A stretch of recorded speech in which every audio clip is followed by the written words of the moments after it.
Hey, it's Wine4Lovers TV. Hey, hey, hey! We haven't been around. What have we been doing? Where have we been?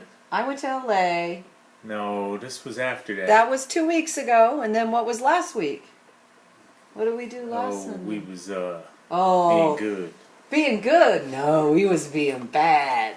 What? Jason and Helen's house. Oh, yeah, we was on a Wine4Lovers excursion. Adventure. Yes, we were. Holmesville. Yes. So, big shout out to the Holman family. They're awesome. We love them. Holmesville. The whole crew. We had a blast. Pizza and don't party, worry, Helen, wine. I'm healing. See, I'm not going to sue or anything. It's healing. Looks healthy.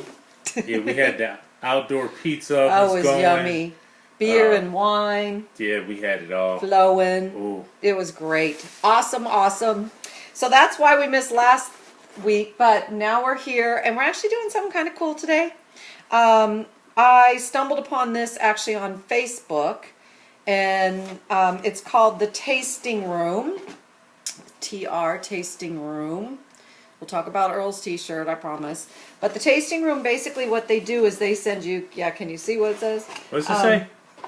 It says powered by Origami? Orgasm. Ooh. X-rated. X-rated. I'm feeling a little out of control right now, too. So basically what they did, for $10 we signed up, and they send you a box, and it's beautiful. Look how gorgeous it is. And it actually had a cover on it that I took it out, but it tells you how to do it. It's got a little card that tells you how to do it. We're going to do it today. Baby's going to pour wines while I'm showing you too. But basically in the box, 6 wines came in the box there. Can you see that? So we've got 2 of them right here. There were 2 whites and 4 reds. They're little ones, you know, but no big deal. It's a tasting, okay? They number them in the order that you should try them, so you can see the number 1 there. So this is the first one, 10 Sisters Sauvignon Blanc. The second one is a Chardonnay, Loophole Chardonnay. And we got 4 reds in here. But here's the cool thing about this, is that once you get your tasting, you go onto the website where they ship this to you from, and you rate and rank the wines. And then your shipment that they send you, which is a case for like $80 or something, it's a steal. Oh, look, they gave you, there's a little tasting mat on the back too. Look, you got a white wine tasting mat so you can taste. If you're single, this could be very sexy right here. Little tasting mat. Here's your little red wine tasting mat. Open them all up, put them in glasses. Very cool, just like the wineries do. But the one thing about a lot of wine clubs for us is that you join a club and then you get your box, and the wines that are in your box aren't really your favorites, and then you got them at home, and you know, and then you got to wait for people you don't like to come over. But if you're like us, we don't invite people we don't like over. So then what do? Right? Cook. No. But the cool thing about this club is that once you tell them what you like, they only send you wine based on your taste. Brilliant. Right, baby? Yes. Okay. You ready? Yes. We're ready. Number 1. So 10 Sisters Sauvignon Blanc. So, you know, and it's interesting. They're really learning to help you how to taste wine too. So you can see here on the little card, it says swirl, smell, sip, and think. Set a glass on the table, gently rotate it in a few small circles, just like this. Ooh, right? Smell it. Yeah, I already smelled that already. Wow. Enjoy the array of smells. Sip it. Let it sit on your tongue, right? Think, what did you enjoy? And what Earl and I are always about, when you're starting to taste wine, don't focus on what you don't like about it. Focus on what you do like. Because if you can start to define what you do like about wine, then when you're going to pick a bottle of wine and somebody says, can I help you pick a bottle of wine? You can say, well, what I do like is really citrusy notes, or what I really do like is big berry, dark berry fruit, or, you know, if you start to find those things, then people can help you with it. It's got a great nose, yeah? Mm-hmm. So we haven't totally done our homework on the lineup yet. If they look like they're all small production labels, It's crushed all at one place, and what's interesting is the name on here, which we need to research, is Spelatich. It's crushed at Crush 94 and Spelatich, which, interesting thing is, God, 10 plus years ago, Yeah. one of our all-time favorite Zinfandels was a Spelatich Zinfandel. Yeah. This Ten Sisters Sauvignon Blanc is actually from New Zealand. So interesting, and another place that we've grown to love that we won't name here, we'll have to do something with them. But interesting concept, because I think they're trying to eliminate the middleman marketing too, so you're getting wine at a better price. Yeah. So it's a New Zealand. It's good. It's not, some Sauvignon Blancs are really, really, really dry, and that's why people don't like them. Yeah. This one's not dry. It fills your mouth. It's got a nice full mouth feel. And what would you say is on the nose, baby? I didn't bring a pen so we could take notes. You don't know what you would say is on the nose? I'm gonna say some like ripe melon, Oh yeah, that fits for me. but there's something else in there, and I don't want to. It's like a vanilla or something. There's like a vanilla up in there, but I don't know. It's something that I haven't experienced before, but I like And a it. Sauvignon Blanc, it's different to you? Yes, I like it.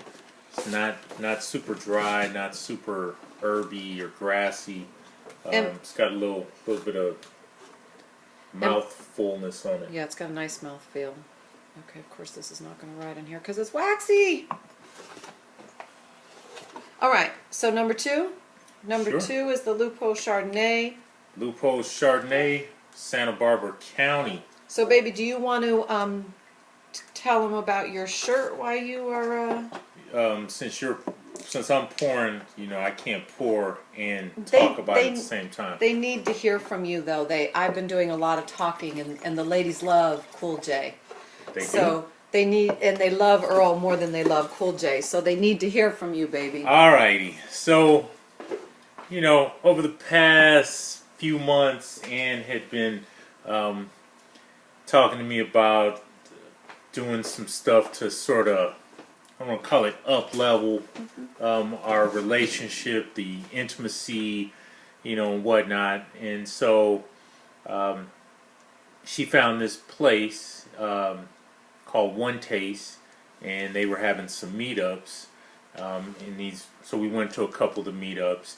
And it just so happens that after going to a couple of meetups, it was determined that they were having a conference type of event in San Francisco, 3 days, and so we decided to do one, and the gist of the conference is Be turned on, and that translates into greater intimacy with your partner, and then being turned on also translates into greater passion in whatever it is you're doing. desire, yeah. So we did that, and they had the shirt. Nah. They had the shirt. I had to do it. Wait until you see mine. So, Yes. Yeah, the thing is, though, is that, see, a lot of people misinterpret this word. They have a very different definition of the word orgasm, which is interesting because Earl and I were talking about this. Often when I work with leaders in corporate America, I keep telling them that they need to change their definition of motivation. Too many leaders think motivation is a short-term spurt of energy. Hey, Earl, get pumped up. I need this project by Friday, right? And they'll throw a mad dog and a candy bar at you or buy you lunch, and they think that's motivation. It's not. If you shift your thinking about motivation and you think of motivation as long-term sustainable energy, then you're creating a different kind of environment in terms of way people work, right? And so I've always believed that. Well, One Taste, who does this turn-on event, and the OM, or orgasmic meditation is what it is, believes that the orgasm and climax are two different things, okay? And an orgasm is a state that you can be in for a much longer period of time than climax. yes. The other part is, side note, sidebar. Sidebar? people say, Does that mean we need to turn or- the camera off? no, Oh. or at least I say, if there's something worth doing, it's worth doing well. And when I say that, what that means is, if you're going to do something, do it 100%, do it with all the passion, do it with all the intent and desire to be the best at it. Don't just half-ass it. Right. Okay?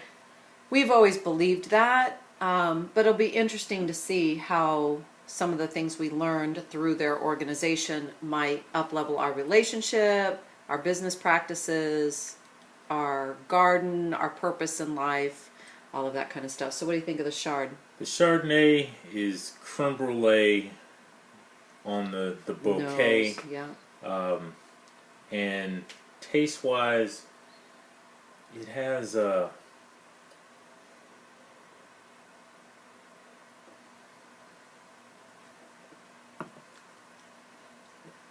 It doesn't taste exactly the way the I agree. bouquet is. It's very clean. Yes, it has some... It you doesn't. do get actually a little bit of the creme brulee taste in there, but it's not the overbearing oakiness part Yeah, of it. it's not. It almost, when you first smell this, if those of you know some kind of traditional California oaky Chardonnays, you might smell this and think, "Ooh, no way," because it lends to that on the nose, Yes. but it doesn't drink like that, which makes me think it's in the oak less. Would you agree? Possibly. Or a neutral oak, Yes. so it gets the scent, Or but 50-50 or something. yeah, it gets the scent, but not the full. But it's interesting. Now, mind you, it's not Yeah. my favorite Chardonnay, but And I would definitely drink this. And here's this cool thing about this, tasting room is that when we go online after our TV show, we can give specific feedback and stuff so that we don't end up with this kind of Chardonnay in our box. Oh, we could Yay. end up with this kind of Chardonnay in our box, Well, but we're easy. We'll kind of drink everything, but we'd rather drink stuff we really, really like, right? I would take the Sauvignon Blanc over the Chardonnay at the moment. So number 3 in the flight. Number 3. Number 3 Is a Pinot. Is a Pinot Hang Time. Pinot Hang Time. And where's that one from? This one doesn't say. Really? Doesn't say. It's a mystery. Unknown vineyard. So, and they did good diversity in the lineup. Us old people, we can't read these little tiny bottles. But this says number 5, number 3, number 4. That's 3 you're pouring, right? Yes. Yeah. Number 4. Number 4 is actually a French Bordeaux. So, yeah, right? And number 5 is a Argentinian Malbec, which I love Argentinian Malbec, so that'll be interesting. Think Zinfandel or Primitivo in some regards. And actually, I think I've heard of this label from Paso Robles. Not sure. And then number 6, of course, is a Cabernet, and it's not a Napa Cab; it's a Paso Robles Cab. So the Pinot you like in the nose on the Pinot. Yeah, it's very Pinot. We like Pinots. Pinots have those. I call it dirty. Dirty grapes. Yeah, and then nose on it is like this dirty, musty, sometimes stinky sock. No? Yeah. Moldy. It seems weird, but somehow in the wine it's like, oh, that smells so good. So, and this Pinot was the mystery one. We didn't know where it was from. Okay. So Santa Barbara, the Chardonnay was from